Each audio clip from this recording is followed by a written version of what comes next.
Hi again, friends, and welcome back to Math Workshop. Today we are focusing on 3.13, last lesson of the unit, fourth graders.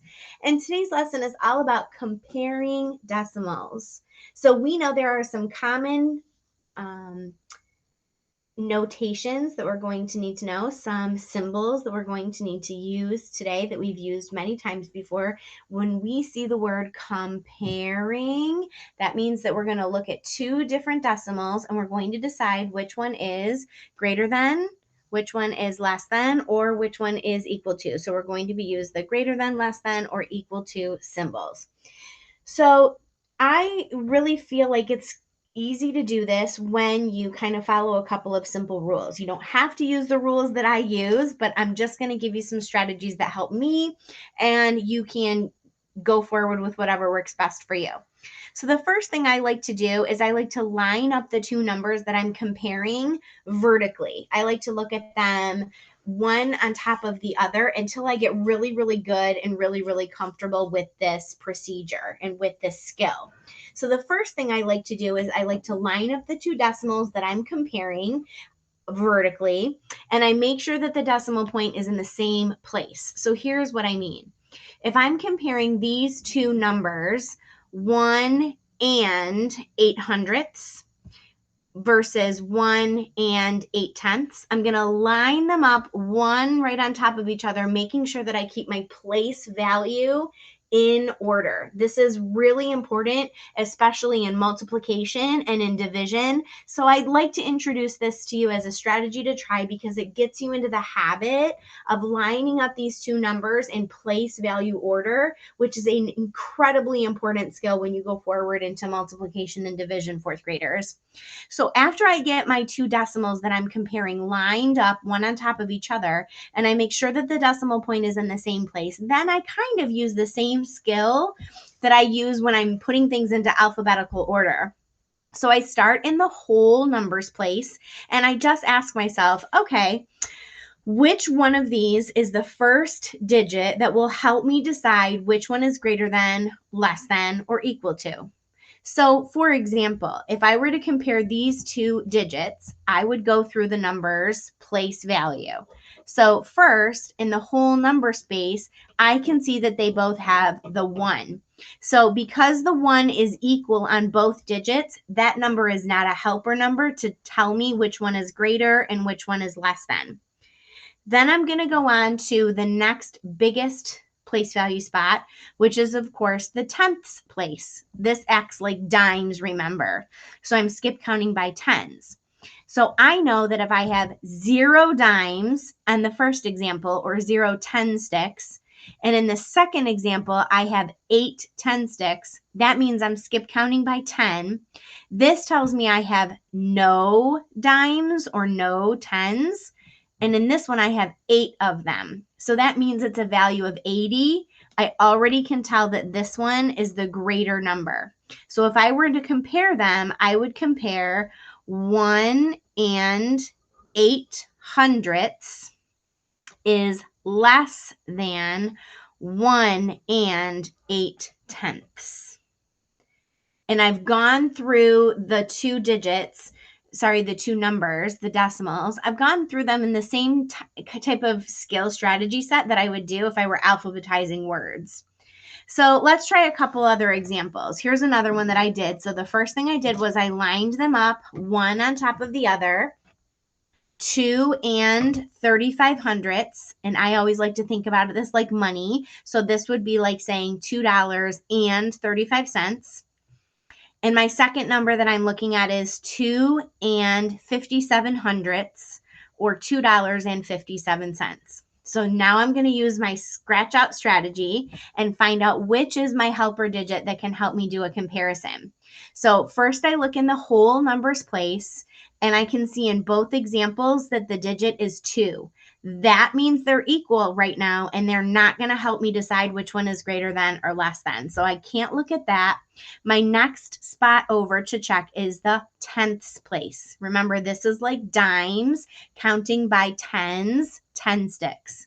So I know that I have 3/10ths That means 3/10. Remember, we're in the land of THS. 3/10 is the same as 3 dimes or 30 cents. And in this problem, I have 5/10, which is kind of like 50 cents. Right away, I can tell that this is the place value spot that will help me determine which one is greater than. And I know that a 5 is bigger than a 3. So when I compare these two numbers, 2 and 35 hundredths is less than 2 and 57 hundredths. And it's all because of that helper digit in the tenths place. Let's try one more. If I'm comparing 7 and 9 hundredths compared to 7 and 90 hundredths, I'm going to go through my digits one by one, starting with place value to see which one is the helper digit that can help me get started. So right away, I have to cross out the sevens. They're not helper digits because right now that makes them both equal. They both have 7 wholes. Now I'm going to look in the tenths place and I'm going to think, okay, this means 10 sticks or longs. It also could mean dimes. So this means I have 0 tenths or no dimes, only pennies, hundredths. And in this example, I have 9 tenths, which means like 90 cents. So I know that 9 is the bigger number. So if I'm comparing them like a sentence, I know that 7 and 9 hundredths is less than 7 and 90 hundredths. One more example.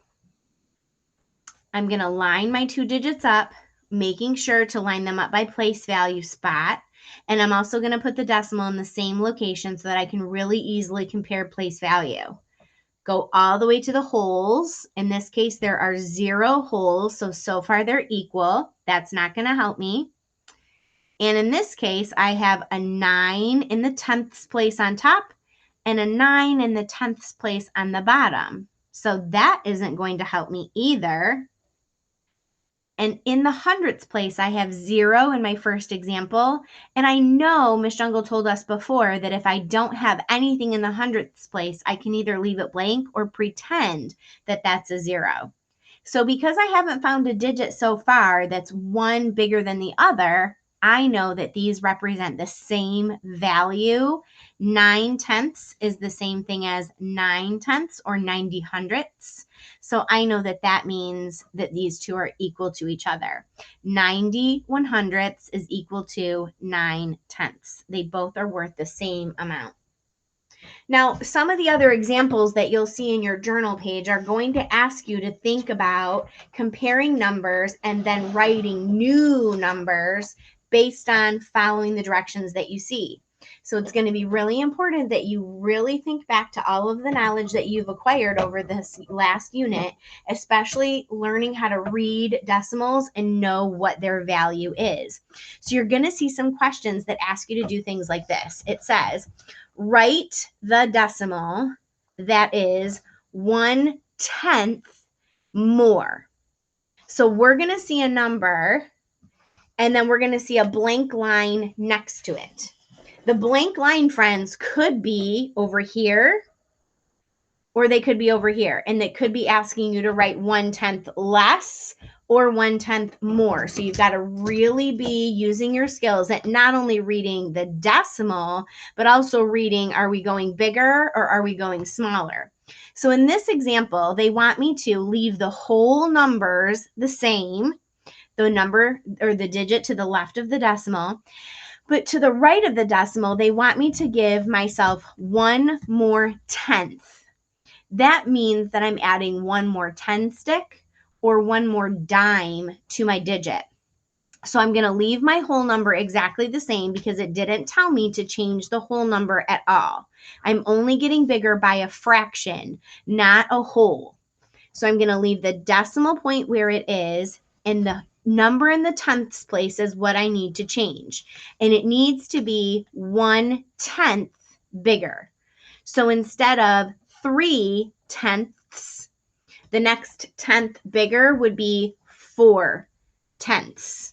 So you would write the next decimal up based on the directions that you see. Let's try another example. If I see 4 and 8/100ths, I want to have 1/10 more. So again, I know that my number is going to be bigger. It doesn't tell me to do anything to the whole number. So the whole number should stay the same. The decimal point needs to stay in the same place. And now I need to work in the decimals. And I know that I'm only getting bigger by 1/10. So I'm going to look in the tenths place, and I want to get 1/10 bigger. The number in the hundredths place is not going to change. So I'm going to leave 8 the way it is. The only digit that changes is the digit in the tenths place. And since it needs to be 1/10 bigger than 0, we know that 1 bigger than 0 is 1. It's like adding 10 cents to my backpack. So right here, I had 0 dimes, no tens. I only had $4.08. And when I added 10 more cents, 1/10, I ended up with $4.18. You might also see when they ask you to write the decimal that is less. Again, pay attention to the decimal. Are they asking you to adjust the hundredths place or the tenths place? And also focus on if they're asking you to get bigger or smaller. Those are going to be 2 key important factors. So let's give one a try. For example, 8 and 72/100ths. Again, we're looking at the hundredths place, which I know represents the pennies when I'm thinking about money. So in this example, just like before, it doesn't tell me to do anything to my whole numbers. It only tells me to get bigger with my fraction. So my whole is not going to change. Also, the directions tell me to get smaller by 1/100th. So the digit in the tens place is not going to change at all. The digit in the hundreds place is going to get smaller by 1/100th. That means the next number down from 2 should be 1. So instead of $8.72, now I have $8.71. Let's try one more example before you go off and try this work on your own.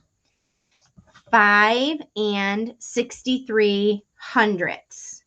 I know I need to get smaller by 1/100th.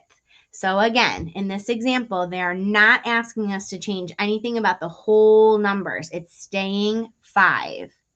The decimal place is also going to stay. Since I'm not doing any work to the to the tenths place, the 6 gets to stay the same. The only digit that should be making any changes is the digit in the hundredths place. So right now it's like I have 3/100ths and I need to get smaller or less by 1/100th. So that means 1 less smaller than 3 is 2. So instead of $5.63, now I have $5.62. So today you're going to be working in your journal, doing all kinds of practice on this work of comparing decimals. So you're going to have to be looking at number lines. You're going to have to be looking at fraction circles, whatever tool will help you to do this work. Also, you're going to be getting bigger or smaller by practicing writing and reading those decimals and making sure you really understand place value concepts in the land of THS so that you can change and write new numbers to be bigger or smaller, greater than or less than. So off you go to try this out. Good luck, fourth graders.